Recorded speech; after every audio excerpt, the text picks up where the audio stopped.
We now know the likely package that the Orlando Magic are going to put on the table in a potential Coby White trade offer if the Bulls do decide to move off of that. We also have the teams that are interested in Lonzo Ball, and an interesting prospect falls to the Chicago Bulls at 12 in the Ringer's most recent mock draft. We're going to talk about all those things and more right after this.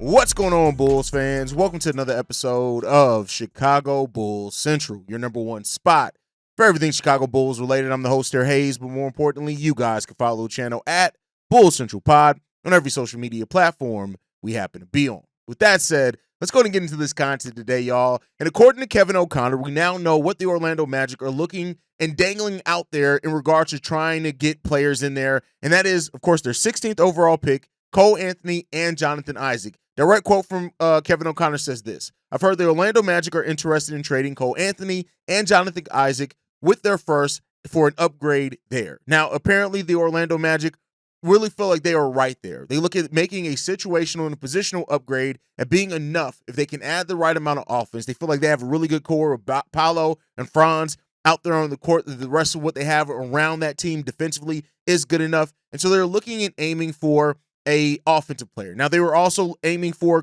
Coby White at the trade deadline. Reportedly, the Bulls did turn down that trade, but they could revisit that if the rumors around the Bulls looking to move on from Coby are legitimate. Now, I want to be clear here. I've said it very loudly, and I'm going to keep saying it. I hope that the Bulls keep Coby White. I think this is the first year, theoretically, he's going to be able to come into a situation in the same role that he left the last season with, and I really want to see what he looks like with that.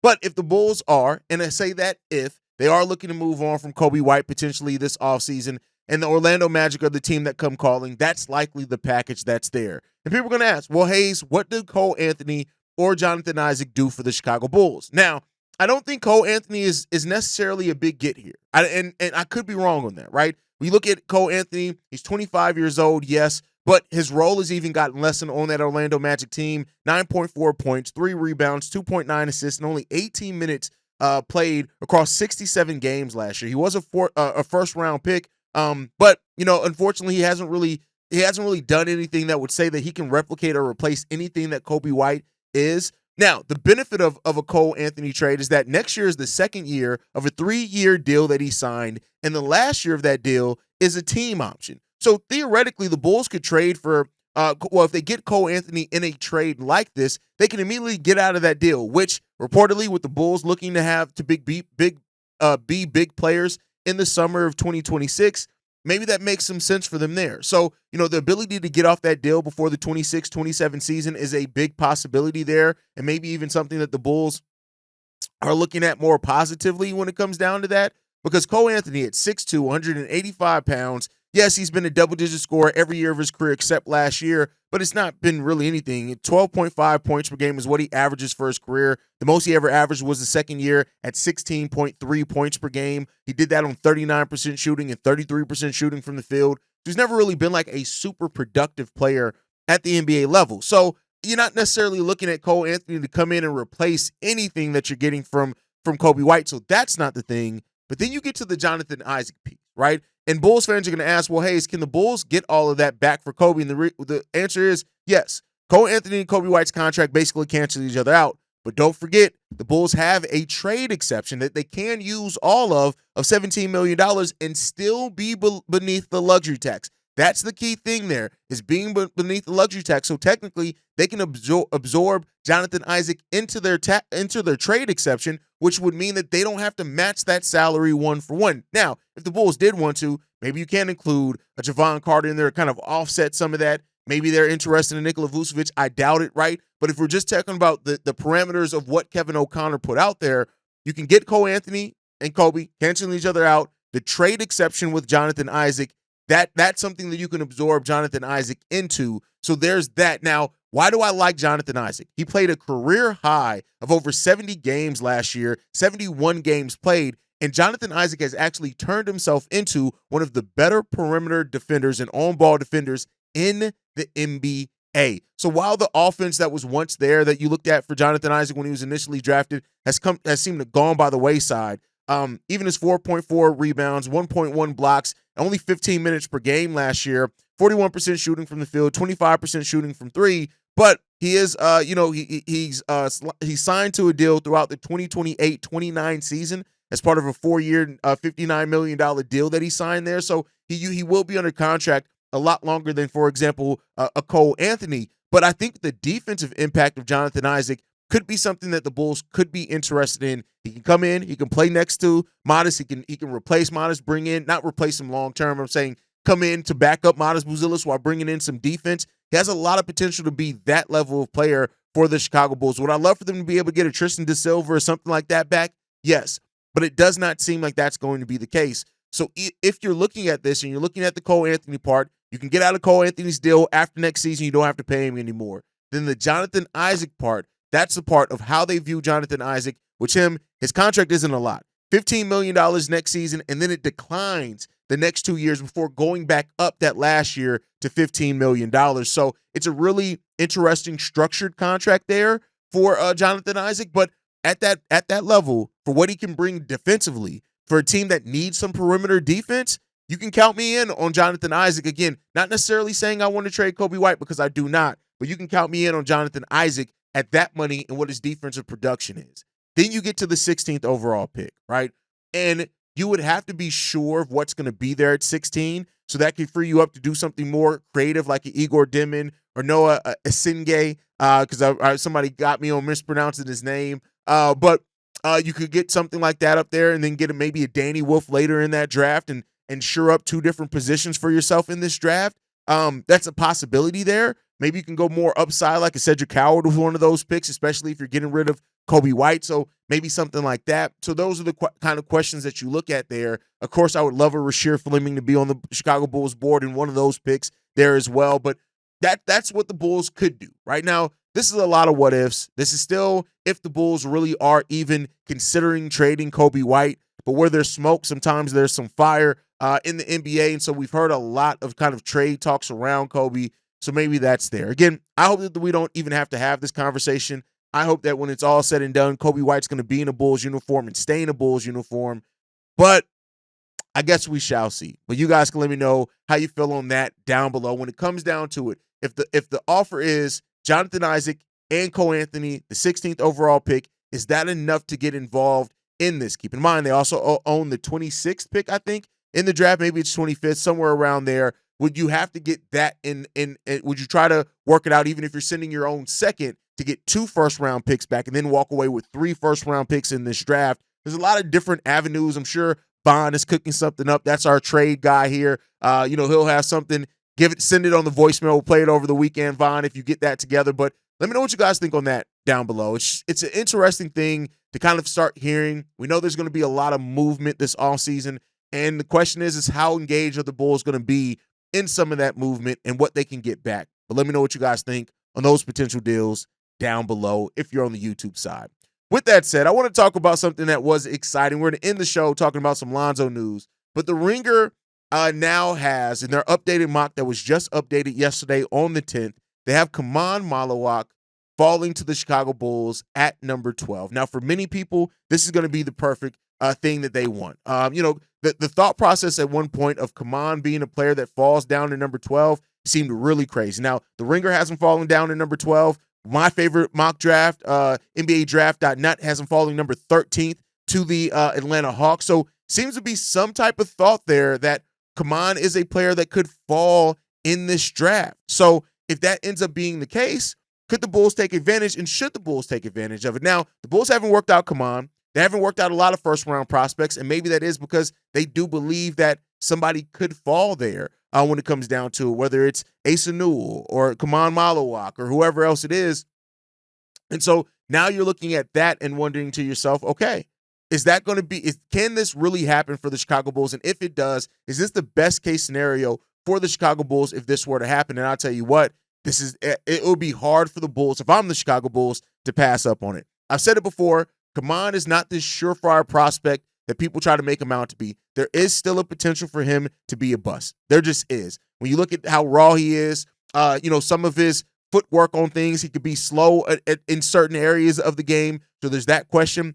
But I think when you look at it as well, like his shot blocking ability is there. 6.8 block percentage, 19 rebound percentage, even though he only got 6.6 rebounds per game. Those are things that really go favorable into him being able to do those things at a high level. Very efficient player who understands what he is and what he isn't. The question is how long is it going to take to Khaman is a solid starter for you at the NBA level? And that's a question that you have to have there. Now, luckily, we got Zach Collins. We still got Nikola Vucevic if the Bulls hold on to him. We even got Jalen Smith that can fill in for him a little bit. But this is a guy in Khaman that has legit size at 7 foot, almost a 7'7" wingspan. He's only 18 years old, 252 pounds. This is a guy that has a lot of potential when it all comes down to it. He's only been playing basketball for a few years as well, but that's where some of the concern comes in with Khaman. You guys know I'm never going to glaze anything and say and act like it's just all positive. No, there's still some concerns about it. Now, some of the data really does love him, but some of it is skewed pretty bad for him as well, right? When you look at Kahman Maluach and players that kind of have his type of profile, they literally usually turn into floor raisers on the defensive side of the ball, and the pick and roll defense that he does have is something that you're betting on the ceiling aspect of that more so than what he could be. He always has his arms in motions, which is a good thing. He's a really good player as far as up and down movement when it comes down to that. So, there's that type of thing. I think he has good instincts. Now, the question is the lateral movement. You know that the Bulls, we've talked about needing a switchable big. Is Khaman going to be able to be that at the next level? I don't know. I don't think so. But with his wingspan and shot blocking ability, can he overcompensate some of that lack of ability to switch and catch players when they get past them on the block if they decide to go up to it? That's what's going to come down to that on the defensive side of the ball. Now, when you look at the offense, he actually shot the 3-ball well in the draft combine. So there's some things when it comes down to that. Defending in space is a little bit of thing for him as well, but that's more of a mentality thing that I think he's going to have to get over. But I think there's a lot that's there to like with Kahman Maluach. Now, he spent a lot of time with Duke defending outside of the paint, which is something that does mess up his numbers a little bit, right? And I think that's something even his rebounding numbers are messed up a little bit that a lot of people don't look at when they talk down on Kahman Maluach. He spent a lot of time guarding outside of the paint and out there on the perimeter. And so I think that if you change that, his rebounding numbers are going to look excellent. His block percentage is really good. I think that also shows that, again, if he's doing that while he's outside the paint on the defensive side of the ball more times than not, maybe you can get a little bit better out of that as well. So we'll see. We'll see. When you look at Derek Lively, for example, his counting stats weren't good at all at the college level. His counting stats weren't. But look at what he's turned into, knowing his role in the NBA level, and he's been pretty damn good. Now, I'm not comparing them as players. I'm just saying kind of look out for that. The defensive upside of Khaman is really where you want to look at in the things. Like, he does compare to Khalil Ware defensively. He does compare as well to like a prime JaVale McGee. Now, he's not as athletic as some of those players, which could end up holding him back at the next level. But according to some things that I've read, there's some things that say he's kind of more athletic than people give him credit for as well. So that's what you have to look at. Jakob Poeltl is another one. Zubac is another comp that he's gotten from some draft boards and things like that. So I think this is a guy that at the worst, he's probably going to be a defensive specialist big for you that can catch lobs because of his sheer size. He's going to be able to thrive off putbacks offensively, and he may never be a huge offensive weapon for you. But even without being a huge offensive weapon, I can still see him averaging 10, 11, 12 points per game just off his activity, the lob threats, and thriving off putbacks. I can see that. Now, that shot that people have said, and some people that have seen him in the combine that I haven't seen, but that people that have seen him, that says that shot could be a legitimate weapon for him, that he can actually turn into having a solid jump shot at the NBA level. If that does happen, watch out. Because the Kahman Maluach that can get to getting a consistent 10 to 12 footer, even if he pushed that back out to 14 to 15 feet, if he can do that, that's going to open up his game so much with his length, and his strength and those type of things that he can do. And if you can get him some advanced foot moves, I think that speaks to something there too. Again, take this all with a grain of salt. These are mocks. They're probably going to change 2 or 3 more times. We got 14 days, exactly 2 weeks before the NBA draft. And all will be revealed at that time to know what the Bulls are going to have. And if Kahman Maluach does fall at number 12 to the Chicago Bulls, like I said, I would hope that they take a long, hard look and decision on if they're going to pass up on him. And with the way things are shaping up, you can have one of, if not all of, Asa Newell, Derek Queen, and Khaman there at number 12. You're likely to have at least one of those guys, maybe 2 of those guys there at number 12.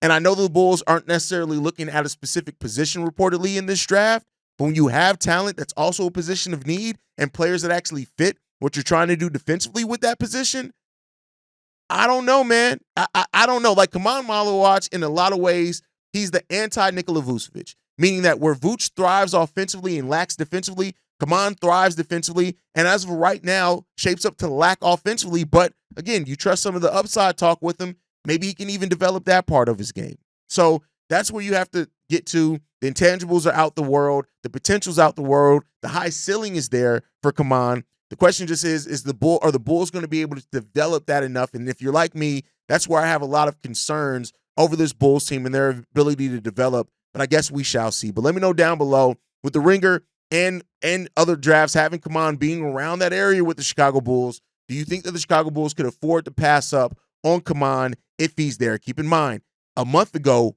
we thought there was no chance that Khaman would be there low as number 12 for the Chicago Bulls. And for my Bulls fans that have said things like, we just need to do what we did with Modest again, take whoever falls, even though I think that's a risky thing to do there every year, is just take whoever falls to you that was projected to go higher. Maybe you do that and you strike gold again with Kahman Maluach. Maybe, right? And so we shall see. Like I said, and I left out Thomas Sorber. Like, you have a great chance. Matter of fact, I think you're safe. 2 of Asa, Sorber, Maluach, Queen. At least 2, maybe 3. Hell, maybe all 4 of those guys are going to be there when the Bulls pick. What do the Bulls do in that case? Let me know what you guys think on that down below. Last topic before we get up out of here, man.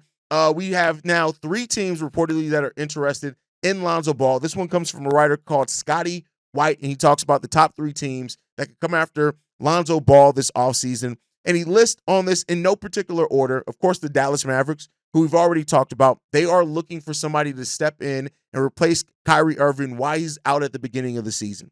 And if you can guarantee that Lonzo Ball is going to be able to stay healthy for you, he brings a lot of what you could potentially need, especially with adding Cooper Flagg, which could be huge. To add a point guard that can thrive off just shooting threes, passing, in transition specifically, steals, those type of things, and defensively, that actually puts you in a really good situation with AD and Cooper Flagg out there. Hell, even Derek Lively or Daniel Gafford, whoever you end up keeping between those two, because I think they're going to end up trading one of those guys.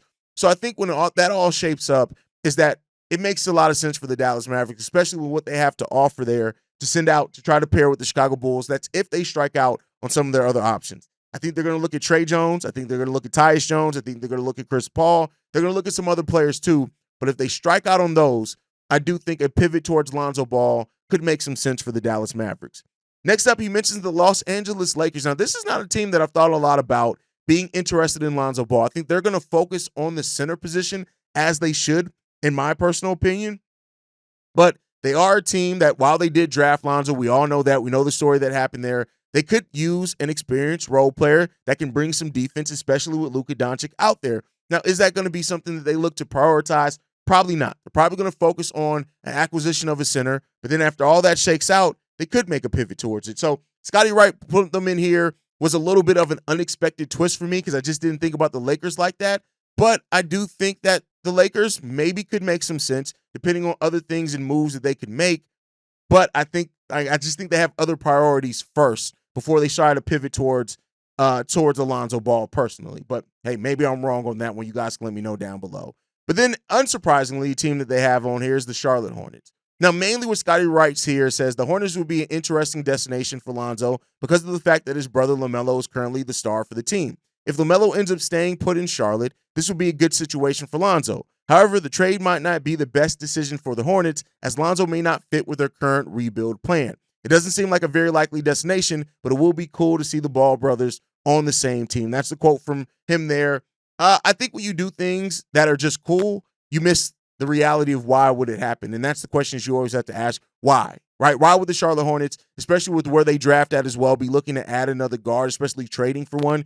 Although it's only $10 million, I don't really know what they would have that the Bulls could be interested in unless they're giving up a future protected first-round pick. Maybe lottery protected, maybe even top 16 protected, something like that. Maybe. But, yeah, I just don't know, right? So let me know what you guys think on that down below. Those three teams specifically, do they make sense for Lonzo Ball? I think Dallas can maybe see Los Angeles a little bit in there. I think the Houston Rockets also could be a team, depending on what else they do.